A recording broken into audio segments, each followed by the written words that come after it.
comment adapter l'indice du bonheur national brut qui a été développé au Bhoutan au contexte réunionnais. On avait besoin de structuration pour pouvoir expérimenter des solutions à La Réunion, parce qu'on a un modèle économique qui n'est pas viable dans le temps. On a un certain nombre de menaces écologiques, des déséquilibres sociaux, d'inégalités croissantes. Et pour ça, il faut pouvoir mettre de la structure dans les différentes alternatives, les différentes actions, pour pouvoir réussir en fait le challenge d'instaurer un modèle sociétal viable à La Réunion, qui ressemble et qui rassemble les Réunionnais. Au lieu de se baser sur l'économie, sur la richesse matérielle, on se base carrément sur le niveau de bonheur. En fait, on se base sur 3 critères, 3 fractures qu'on essaye de réparer. La fracture écologique, donc soit avec la nature, la fracture sociale, soit avec l'autre, et la fracture de sens, soit avec soi-même.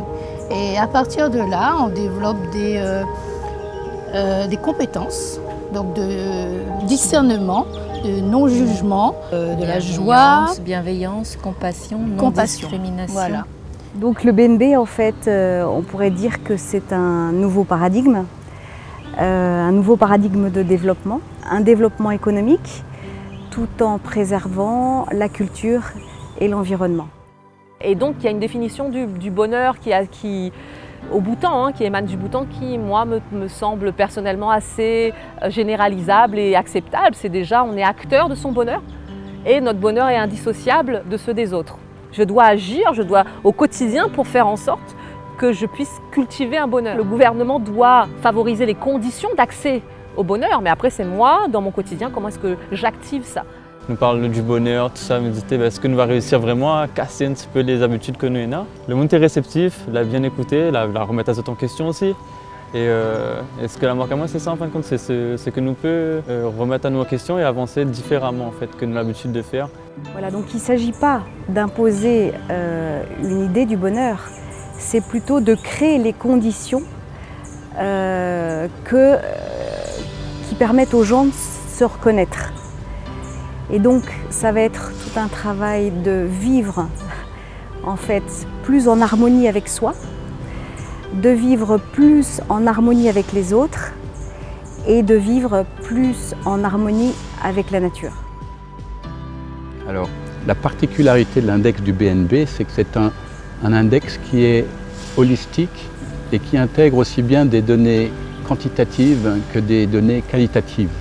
Il est construit sur la base d'enquêtes qui sont faites auprès de la population de façon à savoir au mieux quels sont les besoins de cette population.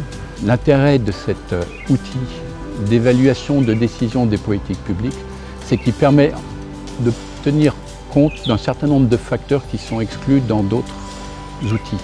C'est un outil en fait qui est corrélé avec le projet Isopolis, qui est vraiment dans le but, on est tous des personnes qui avons un peu envie de changer le monde, quoi, de faire un avenir vraiment qualitatif, de vivre plutôt que de survivre. En fait, on a des moyens, un outil en tout cas, vraiment concret, applicable, utilisable à grande échelle, que les citoyens puissent se l'approprier et ça répond vraiment aux problématiques qui grondent depuis.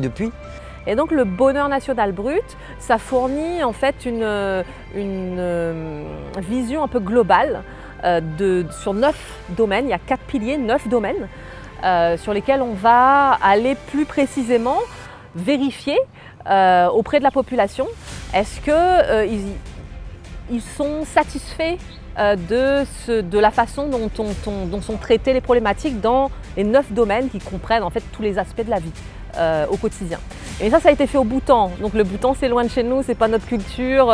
Et donc c'est comment est-ce qu'on adapte ça, nous, à notre contexte réunionnais. C'est un bonheur incroyable de dire qu'aujourd'hui, nous contribuons à créer ça parce que nous met ça en place et va exister à La Réunion. Nous veut mesurer le bonheur réunionnais brut.